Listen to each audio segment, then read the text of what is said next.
El consumo se define como el gasto, ya sea en bienes o en servicios de consumo, ya sean duraderos o perecederos, que realizan las familias. Recordad bien, las familias. Y como siempre, todas las definiciones las acotamos en un determinado periodo de tiempo. El gasto en consumo no incluye la adquisición de vivienda, ya que se considera una inversión. ¿De qué factores depende el consumo? ¿De qué factores depende que consumamos más o que consumamos menos? Pues uno de los principales factores es la renta disponible. Obviamente, a mayor renta, mayor consumo y viceversa.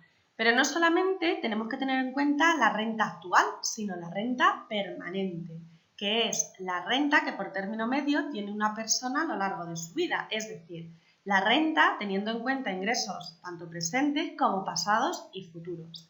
La renta permanente explica que en épocas de menores ingresos, fijaros en ese señor que os he puesto con los bolsillos vacíos, podamos seguir manteniendo nuestro consumo, porque echamos mano de nuestros ingresos pasados, es decir, de nuestros ahorros, o consumimos a cuenta de nuestros ingresos futuros y entonces pedimos dinero prestado pensando que en el futuro vamos a tener ingresos y podremos devolver ese dinero prestado. Por tanto, factores de los que depende el consumo: de la renta disponible, pero también de la renta permanente.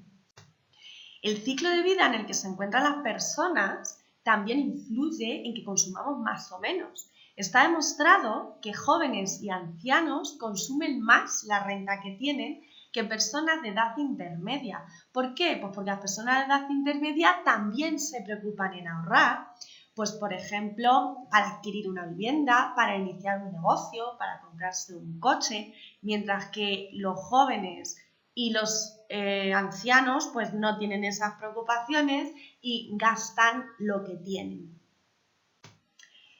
Si consumimos con dinero prestado, también va a influir en que consumamos más o menos los tipos de interés y las facilidades para obtener préstamos.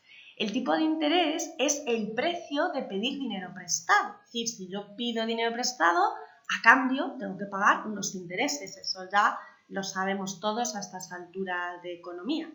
Total, cuanto mayores sean los tipos de interés, quiere decir que más caro me sale pedir un préstamo. Y entonces, ¿qué vamos a hacer? Pues vamos a pedir menos préstamos y entonces vamos a consumir menos con dinero prestado. Es decir, si tengo que pedir dinero prestado para consumir, pues no consumo porque no pido el préstamo porque es muy caro pedir un préstamo. Sin embargo, si bajan los tipos de interés, eso hace que pedir dinero prestado pues sea barato. Entonces yo puedo pedir dinero prestado, que tampoco me cuesta tanto, y consumo. Luego, a menores tipos de interés, mayor consumo. Y la facilidad de obtener crédito hace referencia pues, a las facilidades que me ponen los bancos para concederme un préstamo, a las exigencias que me pida para conceder un préstamo. Cuando uno va al banco a pedir un préstamo, el banco no dice, ala, venga, me caes bien, y te lo da, o me caes mal, y no te lo da. No, te mira una serie de cosas, pues tu nómina, los bienes que tienes a tu nombre, o te pide una balista, es decir, te pide unas garantías, te pide unas exigencias. En función de las exigencias que te pida, pues te está dando mayores o menores facilidades.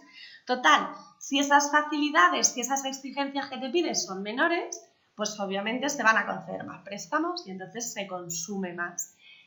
Pero si te exigen más, es decir, te dan menores facilidades, pues entonces no se van a conceder préstamos y entonces pues consumimos menos. Por tanto, no olvidéis que el tipo de interés y las facilidades de crédito influyen en el consumo siempre y cuando se consuma con dinero prestado. El ahorro. La parte de renta que no consumimos, pues la ahorramos. ¿Por qué ahorramos? Pues ahorramos, para empezar, para poder hacer frente a imprevistos. Fijaros qué cara de susto se le ha quedado a esta señora cuando haya visto algo. ¿Qué imprevistos podemos tener? Pues podemos tener una enfermedad o podemos quedarnos en paro, como mucha gente le va a pasar ahora por desgracia con el coronavirus, o se nos puede estropear el coche, la lavadora, podemos tener un incendio en nuestra casa y no tenemos seguro y tenemos que afrontar ese gasto, gastos imprevistos que vienen y que hay que afrontarlos. Y si no tengo unos ahorros, pues no los puedo afrontar. Ahorramos también para realizar proyectos que requieren un gran desembolso. Por ejemplo, comprarse una casa, ahí está la señora ahorrando para la casa, o iniciar un negocio, o comprarte un coche. Y otra razón por la que ahorramos es para obtener una renta suplementaria, es decir, si yo tengo unos ahorros, lo puedo dejar en mi casa, ¿vale? O otra opción que tenemos es llevarlo al banco. Generalmente, si lo llevo al banco, me van a pagar por dejar este dinero ahí unos intereses, un tipo de interés. Y eso va a hacer que si yo dejo hoy, por ejemplo, 1.000 euros, pues cuando vuelva por ello el año que viene, pues en vez de 1.000 euros tenga 1.050 euros. Pues fíjate, 50 euros que me he ganado así, sin hacer nada. Esos 50 euros es lo que llamamos la renta suplementaria, ¿vale? Y depende del tipo de interés. Entonces, otro de los motivos para ahorrar sería pues poder obtener una renta suplementaria, es decir, unos intereses o un beneficio que obtenemos por invertir nuestros ahorros. Total, teniendo en cuenta esto, ¿de qué depende que ahorremos más o que ahorremos menos? Pues lo primero, de la renta. Cuanto más renta tengamos, más ahorramos y viceversa. Si recordáis, en una de las noticias, en unos vídeos de noticias que os mandé que hablaba del ahorro, te decía que las familias no podían ahorrar porque tenían poca renta, porque tenían bajos salarios. Entonces, si tenemos poco salario, pues podemos ahorrar poco, mientras que si tenemos una mayor renta, pues podemos ahorrar más. Y otro de los factores que influyen en el ahorro son los tipos de interés, por lo que os estaba contando en la renta suplementaria. Si los tipos de interés son elevados, pues yo sé que si ahorro y dejo el dinero en el banco, así, sin hacer nada, pues voy a tener más dinero. Entonces eso me estimula para ahorrar. Entonces, a mayor tipo de interés, pues tengo un mayor estímulo para ahorrar porque voy a obtener una renta suplementaria. Y al contrario, cuando los tipos de interés son muy bajitos, como pasa actualmente los tipos de interés son muy bajos. Pues dices, pues es que si lo dejo en el banco, pues tampoco voy a ganar gran cosa. Entonces eso no estimula el ahorro, ¿vale? Estimula la inversión y el consumo, pero no el ahorro. ¿Qué es eso de la propensión marginal a consumir y ahorrar? Que también nos aparecía en un vídeo. Fijaros, estamos diciendo que a mayor renta, mayor consumo y mayor ahorro. Vale, pero de cada euro de más que tenemos, ¿cuánto le dedicamos a consumir más y cuánto dedicamos a ahorrar? Eso es la propensión marginal a consumir. De cada euro, ¿cuánto le dedicamos a consumir? ¿Cuánto le dedicamos a ahorrar? Cada persona tiene su propensión marginal, tanto a consumir como a ahorrar. Depende si eres más consumista o más ahorrador, ¿vale? La suma de la propensión marginal a consumir y ahorrar da 1 o 100, según como lo miremos. Podemos medirlo en porcentaje o en euro. En los apuntes, si los tenéis por ahí a mano, os decía que si, por ejemplo, una persona, su propensión marginal a consumir es del 0,90, quiere decir que de cada 100 euros que tenga, 90 los dedica a consumo. Y entonces os dejaba ahí en blanco para completar. Y entonces, ¿cuál es su propensión a ahorrar? Pues si la del consumo es 0,90, la de ahorrar es 0,10. Son complementarias hasta llegar a 1 euro. De esos 100 euros, si dedica 90 a consumir, ¿cuánto dedica a ahorrar? 10 euros. Pues esa es la propensión marginal a consumir y ahorrar. Si recordáis también en uno de los vídeos de las noticias que os mandé, también os salía este concepto. ¿Recordáis, según la noticia, cuánto se ahorraba? Pues se ahorraba de cada 100 euros 5 euros, ¿vale? Y se ahorraba poco, pues por los pocos salarios, se ahorra poquito, ¿vale? Por último, los indicadores de la evolución del consumo. Fijaros, esto que os tengo aquí puesto son indicadores de cómo evoluciona el consumo. ¿Y por qué se estudia cómo evoluciona el consumo? Pues porque al principio de todo hemos dicho que el consumo representa aproximadamente el 60% de la demanda agregada de un país, del PIB de un país. Entonces, como evoluciona el consumo, va a evolucionar la economía. Por eso es importante prever cómo va a evolucionar el consumo para poder prever cómo va a evolucionar la economía. De los indicadores más importantes son la matriculación de automóviles y el índice de confianza del consumidor. Si os dais cuenta, de ambos os he mandado noticias, ¿vale? En la tele salen noticias de la matriculación de automóviles y del índice de confianza del consumidor. Y yo os preguntaba, ¿y por qué nos dan noticias de esto y no nos dan de otra cosa? Pues porque esto nos sirve para ver cómo va evolucionando el consumo y, por tanto, en el futuro cómo va a evolucionar la economía. ¿Por qué automóviles? ¿Por qué confianza del consumidor, que son de los más fiables? Fijaros, la compra de coche se realiza cuando las cosas se prevén que van bien. Un coche se compra para ir a trabajar. Si no tengo trabajo, pues no necesito coche.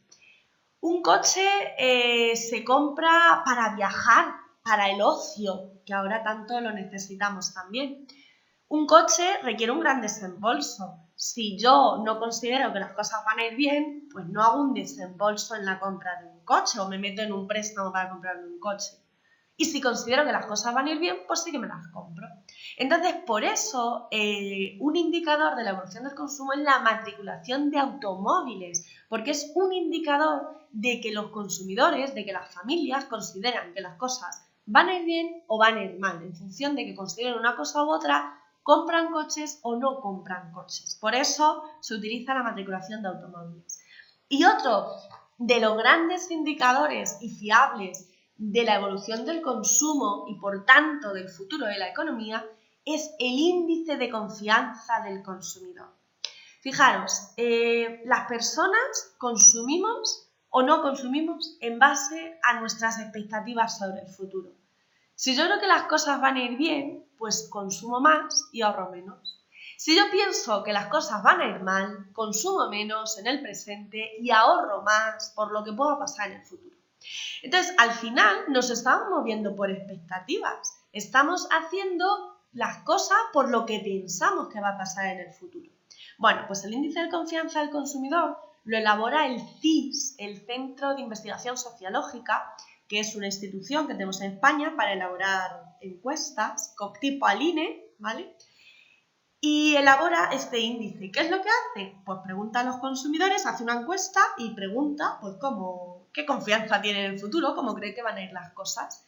Cuando recoge información, pues se elabora el índice y tenemos noticias en la tele, como la que os he mandado en una de las noticias. Y te dice, pues el índice de confianza del consumidor ha subido o ha bajado. ¿Y eso qué significa? Si el índice de confianza del consumidor sube, quiere decir que se va a consumir, que se está consumiendo y se va a consumir, porque los consumidores confían que las cosas van a ir bien. Eso obviamente tiene un reflejo en la economía en el futuro, porque si se consume, la economía va sobre ruedas, va bien, va para arriba. Sin embargo, si el índice de confianza del consumidor baja, quiere decir que las personas no confían en el futuro y no van a consumir. Fijaros, el consumo es el 60% de la demanda agregada. Si baja el consumo, va a bajar la demanda agregada y por tanto va a bajar la economía en general, ¿vale? Entonces, por eso es tan importante este índice y es tan fiable, porque la confianza que tengamos en el futuro va a hacer que actuemos o que no actuemos, es decir, que consumamos o no consumamos. Y eso va a tener una repercusión sobre la demanda agregada y eso tiene una repercusión sobre la economía, ¿vale?